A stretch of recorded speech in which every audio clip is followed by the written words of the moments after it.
This is how the Breath of the Wild one looks, and this is all you get with OOT.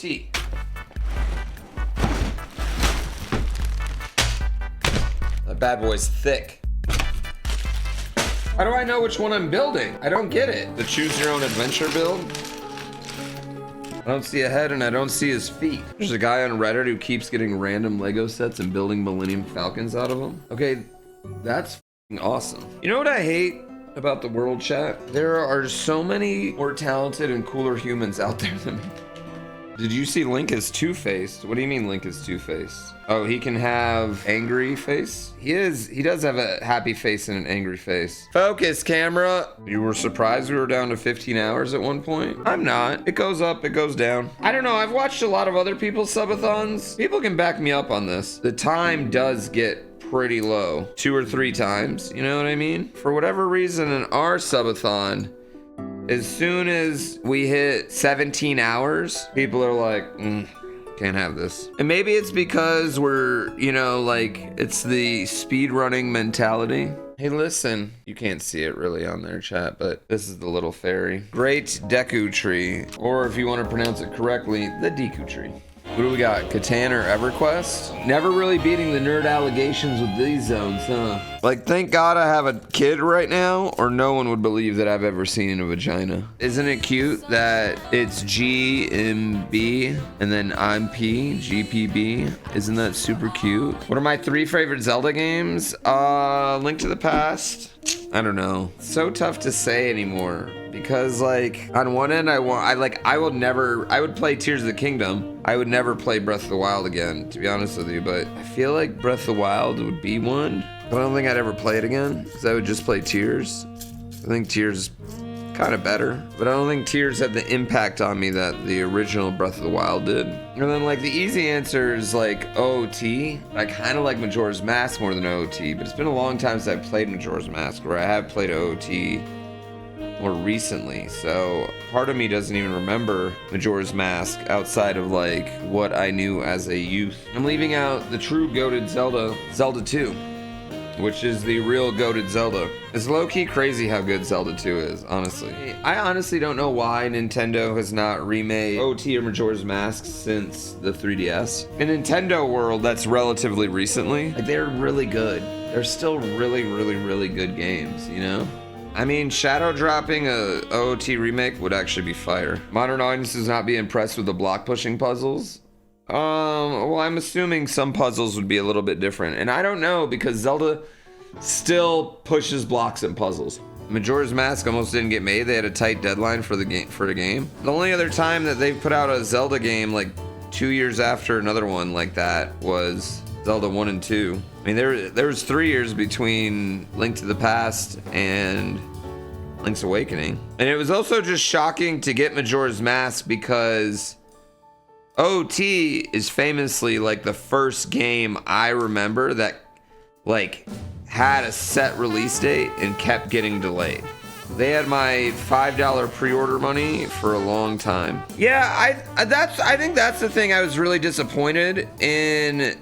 I think Tears of the Kingdom more than anything is weirdly Tears of the Kingdom felt like it's like own standalone story a lot of the times. Like they didn't even, a lot of towns and a lot of conversations just like pretended they didn't acknowledge the calamity even happening, it being lifted, the fact that they're talking to the motherfucker who did it. That's something that I didn't like. Got a lot of extra pieces so far. I actually really liked at them just having kind of the hint that Link and Zelda were an item and didn't like fully go all the way with it. Maybe I might be alone in that, but I thought that was a good way to do it. Wasn't he also dating Mipha? Does he ever date Mipha? Or does Mipha just want that D? What's weirder? Hooking up with a mermaid or a Zora? Why is either weird? Wait, what do you mean? So I can't chat in a lot of people's chats because for some reason Twitch has like my account verified to a random number and won't change it no matter who I talk to, no matter what I do. So I don't have a verified Twitch account. So there's tons of things that Like if you require like I don't think I can chat in Fur's chat. I do have two-factor auth, which is linked to that phone number, and my phone number is linked to an account. But like I can't even use Lady Pooh's phone number to change it, which doesn't make sense because her phone number is definitely not linked to anything. And I think it might be because I have an old ass Justin TV era account. Endora Shroom. So this is an Endora Shroom chat, and this is Hylian Mushroom. First thing you see me quit on in 10 years. Second, Deathless Dram. I've never quit Deathless Dram. Iron Bros? I didn't quit Iron Bros. I got beat. That's not quitting. I lost. All right. Is there a reason there can't be two Master Swords? I mean, it's not that legendary if there's two.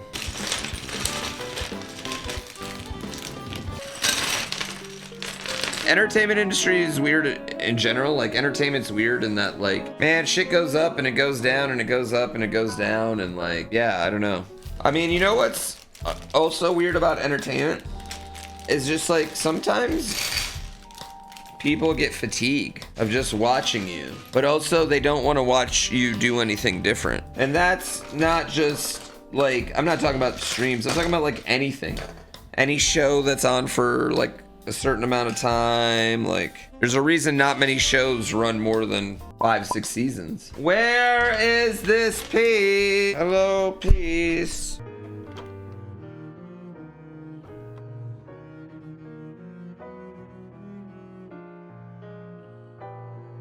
It's really coming together.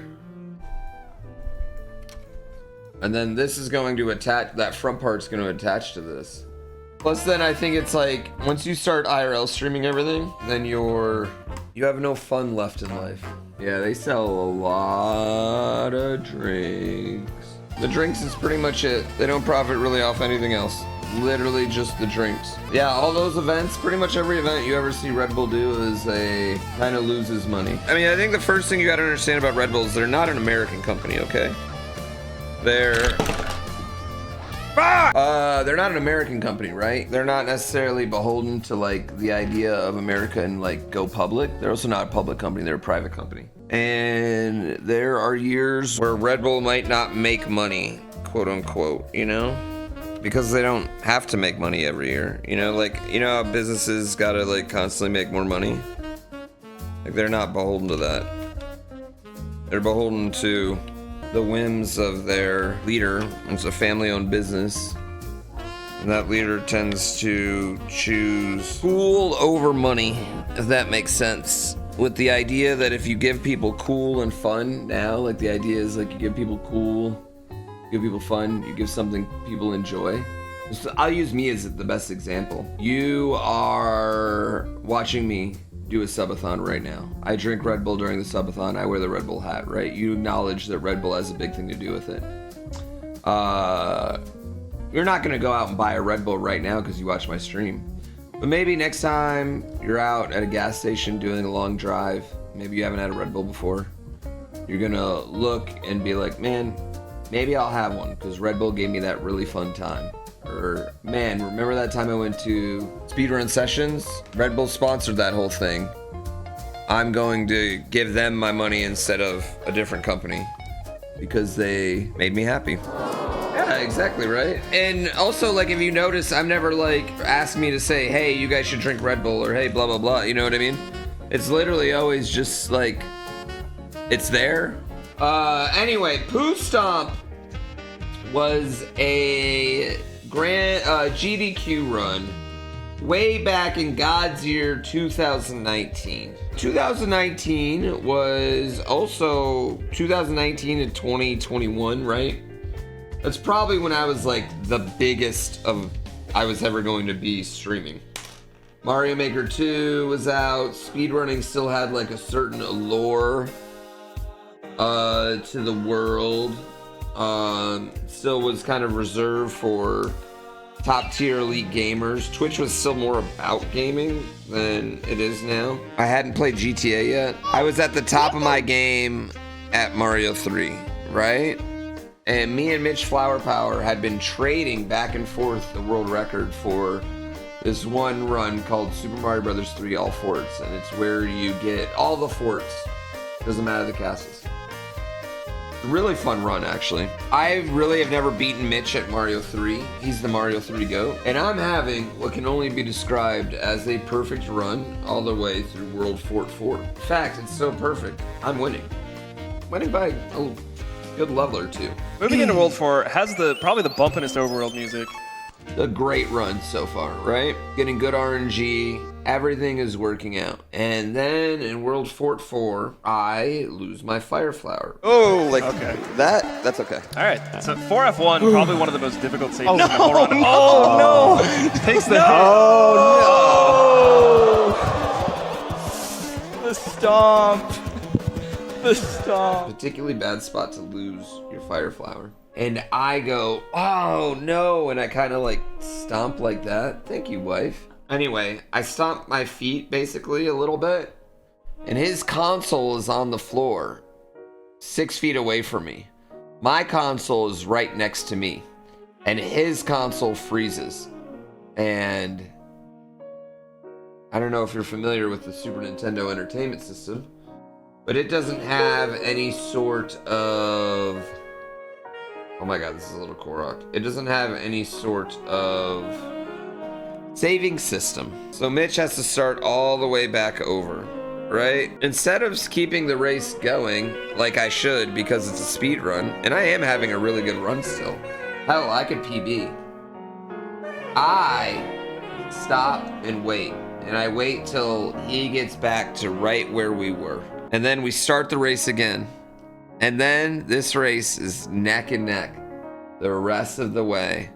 I'm a little bit ahead of him. He's a little bit behind me, but he's got the Hammer Brothers suit. Trying to get to Bowser on the last level as fast as I can.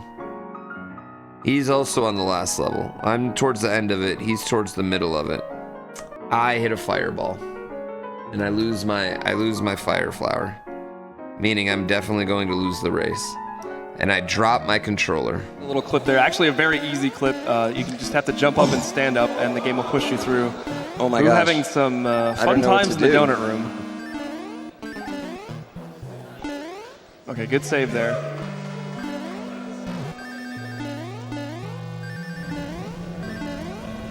We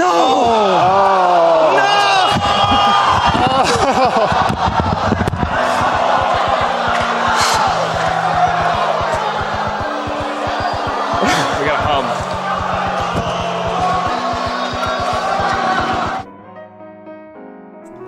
And as I drop my controller, his Super Nintendo his NES freezes again. He doesn't get to finish. And rightfully so, he has this little moment of like, come the fuck on, bro. And I will never live it down.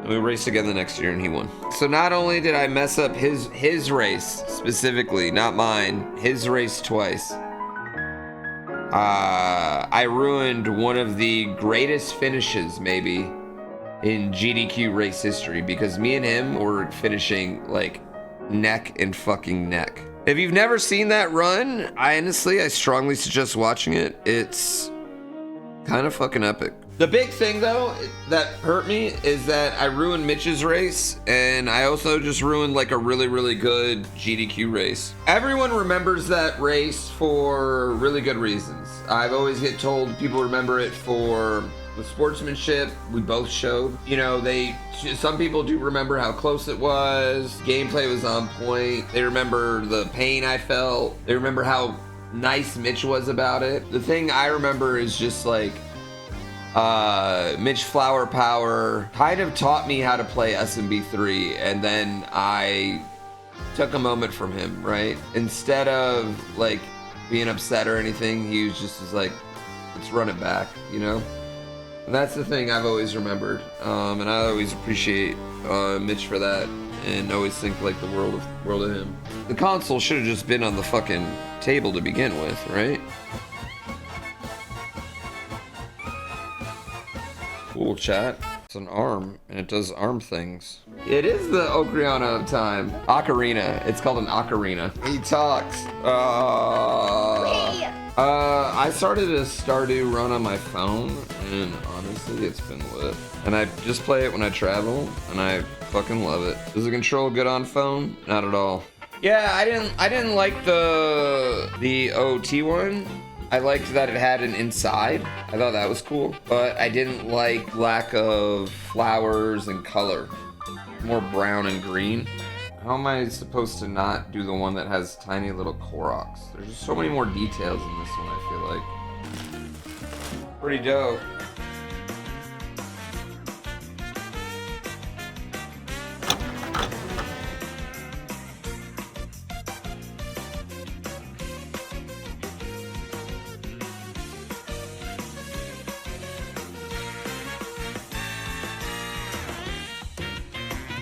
I actually have a pretty viral TikTok where I said this wasn't worth the money. Am I gonna get the new Deku Tree Lego set? The thing is, I want the minifig more than I want the Lego set. For 300 American dollars, this is an absolute travesty of a set. First of all, just like comparing it to other Nintendo sets alone, the Bowser Castle is like 150, and it's way bigger than this thing. This has nothing going on. I mean, maybe there's something deep going on inside of it, but like, it doesn't look like you can like open this up and then there's like a whole dungeon and things going on inside of here. Oh, it does have multiple variations. It looks like it has OT Deku and it has Breath of the Wild Deku. Is that what's going on? This is 2,500 pieces? Oh, wow. Okay, never mind. No lies, thing's dope. I am the great Deku Tree.